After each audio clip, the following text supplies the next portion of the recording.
Je vous ai parlé de Thérèse de l'Enfant Jésus et de son rapport si particulier à la prière dans ce qu'elle appelle sa petite voix, c'est-à-dire ce rapport si particulier à Dieu pour des âmes simples, comme les nôtres, comme chacune des nôtres, nous qui ne sommes pas des orgueilleux de la foi. Aujourd'hui, je voudrais vous parler de deux aspects de la prière de Sainte Thérèse de l'Enfant Jésus. Le premier aspect, il peut vous paraître étonnant, c'est ce que Thérèse elle-même appelle les aridités dans sa prière.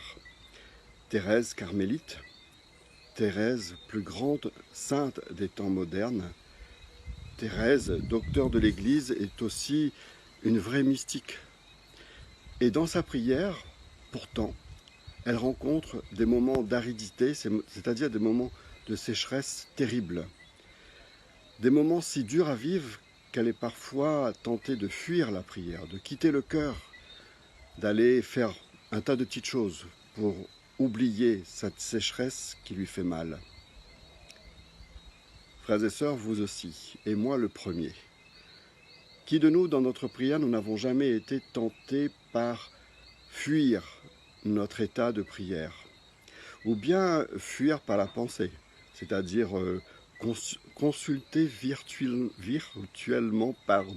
il est très tôt ce matin, consulter notre téléphone virtuellement, ou bien nous demander ce que nous allons manger à midi, ou bien qu'est-ce que Tati Anésie est en train de roussir, ou bien qu'est-ce que nous allons faire pour faire nos courses tout à l'heure.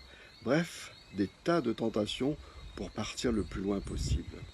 Eh bien, Thérèse, dans son amour pour nous, nous donne une recette toute simple, une recette d'enfant.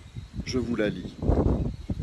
Quelquefois, mon esprit est dans une si grande sécheresse qu'il m'est impossible d'en tirer une seule pensée pour m'unir au bon Dieu. Alors, à ce moment-là, je récite très lentement le Notre Père, puis le Je vous salue Marie. Alors, ces prières me ravissent vraiment. Elles nourrissent mon âme bien plus que si je les avais récitées précipitamment une centaine de fois. Je n'ai rien à ajouter.